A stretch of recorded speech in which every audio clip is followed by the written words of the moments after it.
नमस्कार। आज हम एक ऐसी कहानी की बात करेंगे जो जीत के मायने ही बदल देती है। ये कहानी है बाहुबली की, एक ऐसे राजकुमार की जिनकी सबसे बड़ी जंग किसी मैदान में नहीं बल्कि उनके अपने मन के अंदर लड़ी गई थी। तो इस कहानी में आगे बढ़ने से पहले चलिए एक सवाल पर सोचते हैं। सच्ची जीत आखिर होती क्या है? क्या ये किसी को हरा देना है या इसका मतलब कुछ और गहरा है? पता है, यही सवाल बाहुबली की पूरी कहानी का केंद्र है। तो कहानी के हीरो हैं राजकुमार बाहुबली। वो पहले तीर्थंकर भगवान ऋषभदेव के बेटे थे। अब जरा सोचिए, एक ऐसा प्रिंस जिसमें बेहिसाब ताकत हो, जो किसी से डरता ना हो और साथ ही जिसे धर्म का भी गहरा ज्ञान हो। अब हुआ ये कि उनके पिता ऋषभदेव जी ने राजपाट छोड़कर आध्यात्मिक रास्ता अपना लिया और बस यहीं से सत्ता का खेल बदल गया।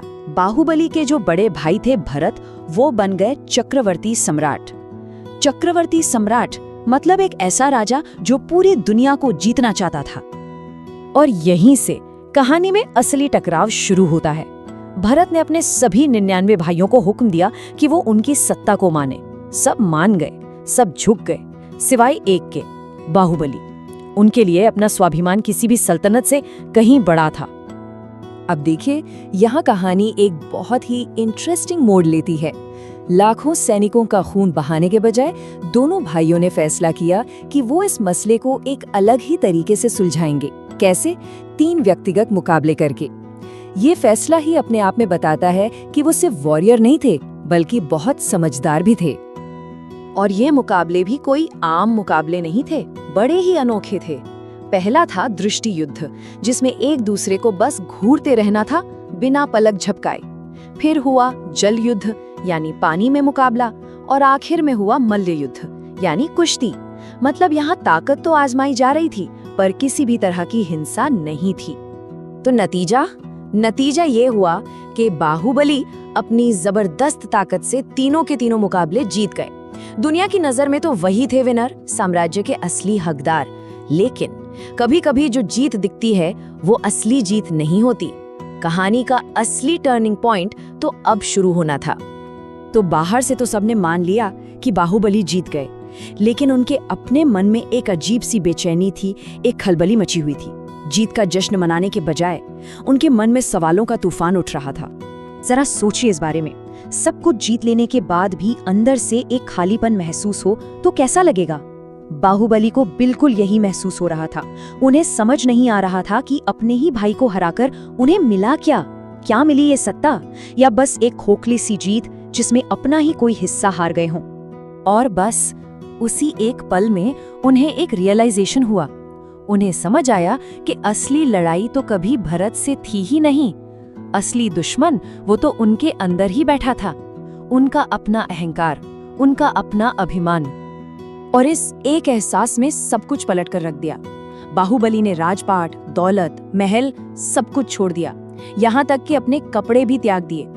उन्होंने उस दुश्मन को यानी अपने अहंकार को हराने के लिए एक बहुत कठिन रास्ता चुना, तपस्या का रास्ता।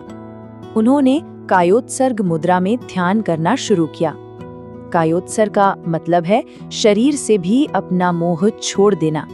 वो बस एक जगह खड़े हो गए, बिना हिले डुले, और गहरे ध्यान में डूब गए। उनकी तपस्या कितनी गहरी थी इसका अंदाजा बस इसी बात से लगाया जा सकता है कि वो सालों साल एक ही जगह पर ऐसे खड़े रहे कि उनके पैरों से लिपटकर बेलें उगने लगीं। पक्षियों ने उन्हें पेड़ समझकर उन पर घोंसले बना लिए और चींटियों ने उनके पैरों के पास अपना घर बना लिया। ऐसा था उनका ध्यान, मानो वो प्रकृति का ही एक हिस्सा बन गए हों। लेकिन इतनी कठोर तपस्या, इतनी अविश्वसनीय सहन शक्ति के बाद भी कुछ तो था जो अधूरा था। उन्हें अभी भी केवल ज्ञान यानी परम ज्ञान की प्राप्ति नहीं हुई थी। उनके और मंजिल के बीच एक बहुत ही छोटी, एक बहुत ही बारीक सी रुकावट बाकी थी। और जानते हैं वो रुकावट क्या थी? वो था अहंकार का एक बहुत छोटा सा टुकड़ा। उनके मन के किसी कोने में ख्याल था कि मैं ये सब अकेले कर रहा हूँ, मैं अपने दम पर खड़ा हूँ। बस यही छोटा सा अभिमान उन्हें आगे नहीं बढ़ने दे रहा था। और अब कहानी अपने सबसे अहम मोड़ पर आती है।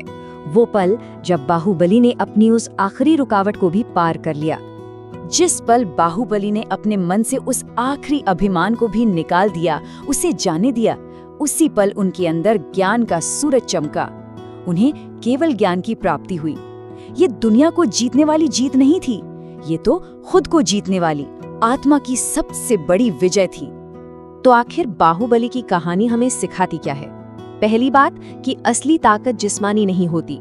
दूसरी कि असली जीत किसी और पर नहीं, अपने अहंकार पर होती है। तीसरी, सच्ची शांति कहीं बाहर नहीं मिलती, वो हमारे अंदर ही होती है। और सबसे जरूरी बात कि कोई भी इंसान अपने अभिमान को छोड़कर आध्यात्मिक रूप से बहुत ऊंचा उठ सकता है। और आज भी उनकी इस अंदरूनी जीत की याद हमें कर्नाटक के श्रवण बेलगोला में देखने को मिलती है। वहां बाहुबली की 57 फीट ऊंची एक विशाल मूर्ति है, जो एक ही पत्थर को तराशकर बनाई गई है। ये सिर्फ एक मूर्ति नहीं है, ये उनकी उस गहरी शांति और स्थिरता का प्रतीक है जो उन्होंने खुद को जीत कर पाई थी। तो जाते जाते ये कहानी हमारे लिए एक बहुत गहरा सवाल छोड़ जाती है। हमारी सबसे बड़ी जंग कहाँ लड़ी जाती है? बाहर की दुनिया में या हमारे अपने मन के अंदर? इस पर सोचिएगा जरूर।